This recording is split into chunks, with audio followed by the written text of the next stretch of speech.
e desde o início a Polícia Civil tem se mostrado sensível ao problema. Tivemos vários registros aqui já na nossa região. Nossa região é composta de 13 municípios. Desses 13 municípios tivemos registros já em Itarantim, Maikinique, Itapetinga e Itambé. Tivemos uma situação em Nova Canaã, mas que fugiu do contexto, apesar de se ter tentado vincular dentro desse contexto aí dessa onda de ameaças, mas no final se mostrou que não estava relacionada. Então, hoje a gente considera ocorrências em 4 municípios: Itarantim, Maikinique, Itambé e Itapetinga, onde ocorreu um maior número de registros. O que nós temos hoje são 3 situações identificadas. Nós temos situações que já vêm de algum tempo, desde o ano passado a gente tem registro dessa natureza, que são inscrições em banheiros, em pontos estratégicos e bilhetes também deixados, ameaçando que tal dia, em tal horário vai ocorrer massacre na escola tal. Essa é uma situação. Nós temos situações que foram registradas aqui em Itapetinga, onde alunos ameaçaram diretamente professores e servidores, pelo menos de uma escola, e também alunos registrados em uma segunda escola. E nós temos uma terceira situação também já identificada, que é a veiculação de informações pelas redes sociais, tanto por grupos de WhatsApp, que são informações ponto a ponto, que a gente chama, e também tivemos a identificação de perfis com a publicação de matérias relacionadas a essa questão da violência nas escolas. Dessas 3 situações diferentes identificadas, a gente reputa que essa última é a mais grave. Por quê? Porque quando alguém deixa um bilhete num determinado ponto estratégico de uma escola, ou faz uma inscrição numa parede, dizendo que tal dia, tal hora, ela pretende praticar um massacre numa escola, a gente não acredita que ela vai concretizar, porque o histórico de ocorrências mostra que quem faz não avisa, as pessoas são surpreendidas. Essas pessoas normalmente querem tumultuar ou usufruir de um benefício qualquer. Nós tivemos situações do ano passado em Maikinique, onde se provou no final que aquelas ameaças coincidiam com dias em que a escola teria provas. Então, normalmente foi algum aluno que queria criar algum embaraço para tentar suspender a aula, coisa dessa natureza. Mas a gente não pode subestimar. Não é porque a gente acha que quem vai praticar não marca dia, horário e local, que a gente não pode dizer que não vai ocorrer. Por quê? Porque alguém, talvez não aquele que deixou aquele bilhete no local, mas um outro, pode se encorajar e chegar lá e querer fazer, de fato, alguma coisa, né? A gente sabe que, infelizmente, a gente tem pessoas com perfil para todos os gostos e para todas as ações. No segundo caso, no caso de ameaça diretamente a professores e alunos, a gente tem também, já em conversa até nessas reuniões prévias que têm sido marcadas, que, infelizmente, isso é um fato recorrente no ambiente escolar, né? Os atritos, os conflitos, eles sempre existiram. E pessoas agora estão aproveitando esse momento para intensificar esse tipo de conduta, além de fazer essas ameaças, ainda usar dessa suposta onda que está sendo propagada aí por todo o país. É preocupante? Sim, também é preocupante. Aquela mesma história. A gente não acredita que quem vai fazer vai ameaçar dizendo tal dia, tal hora eu vou praticar contra o professor A, contra o professor B. Nós tivemos, para vocês verem o absurdo, em que ponto as pessoas estão chegando, nós tivemos um caso aqui onde um policial militar, ele é também funcionário da escola, e o aluno, um menino de 12 anos, muito pequeno por sinal, quem não conhece dá até uma idade abaixo disso aí para ele, chegou ao ponto de dizer, olha, nós vamos fazer e o primeiro que vai tomar um tiro aqui é o policial militar, né? Para vocês verem ao ponto que chegou o encorajamento dessas pessoas por conta dessa onda que está sendo propagada. Então, a gente não pode cruzar os braços e dizer, não, isso é coisa de escola, é conflito da comunidade escolar, não vai acontecer. Não, temos que ficar atentos sim. Mas a terceira situação, aqui eu reputo mais grave. Por quê? Porque a partir do momento que O cidadão ele cria um perfil, normalmente com dados falsos, normalmente não, invariavelmente, com dados falsos, e começa a propagar num círculo restrito que pretende fazer. Normalmente ele não diz, olha, não, eu vou fazer em tal local, não. Ele diz que pretende fazer e está buscando logística. E aí sempre aparecem aqueles malucos para dar o apoio, para falar, não, você precisa de quê, o que você pretende fazer, conta com a gente pode disponibilizar isso, aquilo outro. Né? Então, essas situações são preocupantes, são as mais preocupantes. Por quê? Porque as pessoas estão ocultas. As pessoas não sabem quem é, onde está. Né? Então, nós temos essas 3 situações. Para as 2 primeiras situações, demanda um trabalho de observação no ambiente escolar. Aí a rede de ensino é fundamental nisso aí, nós também discutimos isso, porque normalmente os professores conhecem o perfil dos seus alunos. Né? Um professor, ele lida ali com uma turma de 30, 40, 35, 40 alunos, eu creio que não passe disso, turmas até menores, e ele conhece normalmente o perfil de cada um.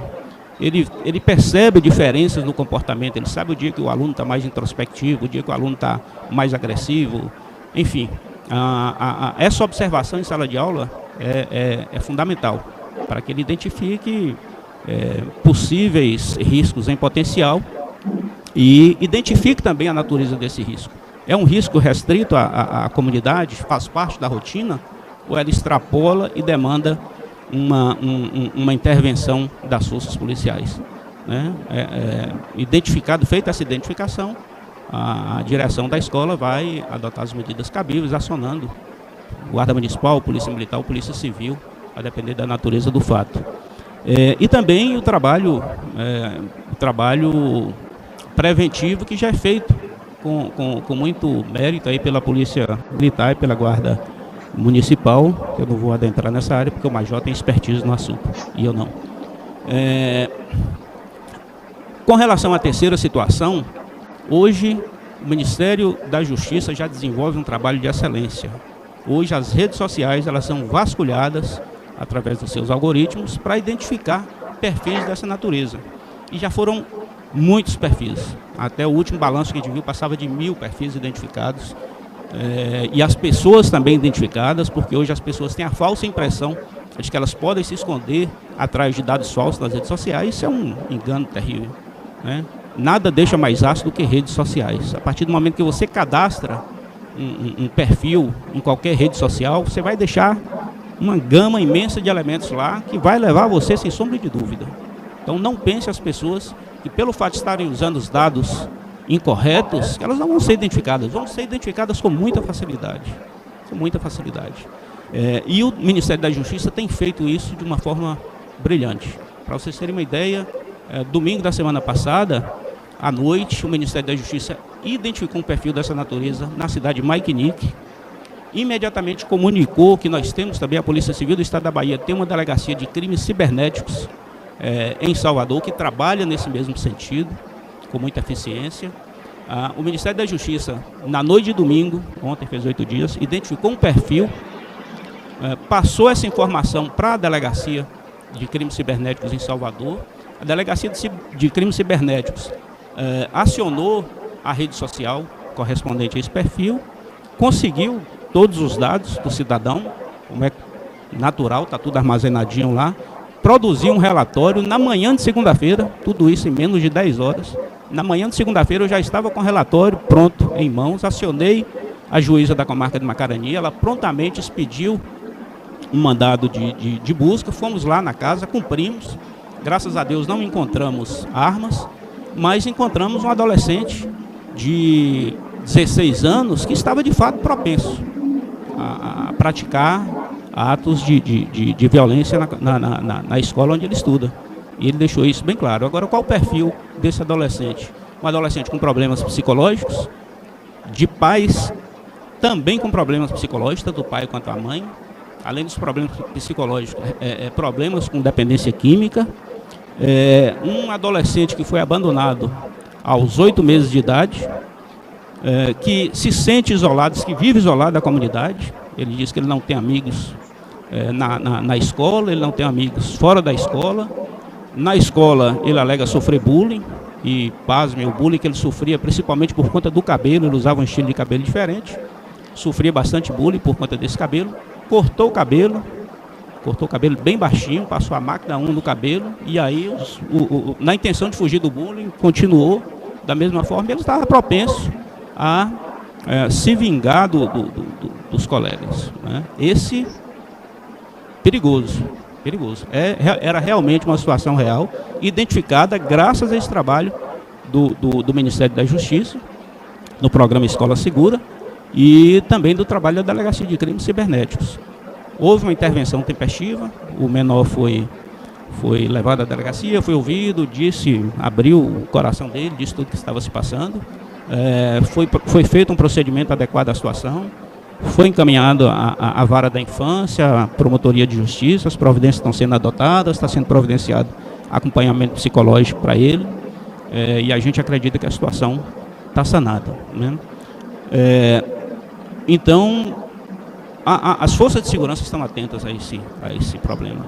E o que nós já identificamos também, pode ser que seja objeto de perguntas de vocês, mas eu já vou antecipar, o que a gente observou é que não há um movimento coordenado para essa onda de violência, né? Não existe uma cabeça pensando e disseminando esse tipo de fake news ou propaganda, esse tipo de ação. São pessoas isoladas. Surgiu essa onda e as pessoas estão simplesmente surfando nessa onda. Aparece um aqui, um ali, outro acolá. Então, não existe um movimento coordenado. Se a gente falar, olha, tem um cabeça coordenando essas ações, tem um cabeça que está... Seria fácil se tivesse, a gente chegaria nessa cabeça, né? Se eliminou a cabeça do movimento, elimina-se a onda, né? Mas não, são pontos isolados e que já foi até objeto de discussão também, e é um fato, que isso é perigoso para essas próprias pessoas que estão surfando nessa onda e participando desse movimento. Por quê? Porque a partir do momento que isso aqui acontece, que a comunidade se une, que as forças policiais se unem e começa a intensificar suas ações na comunidade, isso atrapalha o crime organizado, não é? Atrapalha as ações do crime organizado, e o crime organizado pode se voltar contra essas pessoas. Nós já temos registros lá em redes sociais de recados mandados por facções, né, para essas pessoas. Por quê? Porque esse tipo de ação, qual é o objetivo desse tipo de ação? Apenas desestabilizar, criar pânico. Se traz algum retorno financeiro para alguém? De forma nenhuma. E o crime organizado visa o quê? Lucro, né? E as atividades do crime organizado estão sendo prejudicadas. Então, essas pessoas não têm consciência de que elas estão correndo risco, né, de serem alvos até de ações do crime organizado. Então, bom para elas que a polícia identifique, chegue e faça cessar suas ações, porque se a identificação ocorrer pela outra parte, existe um risco real que a gente espera que não aconteça.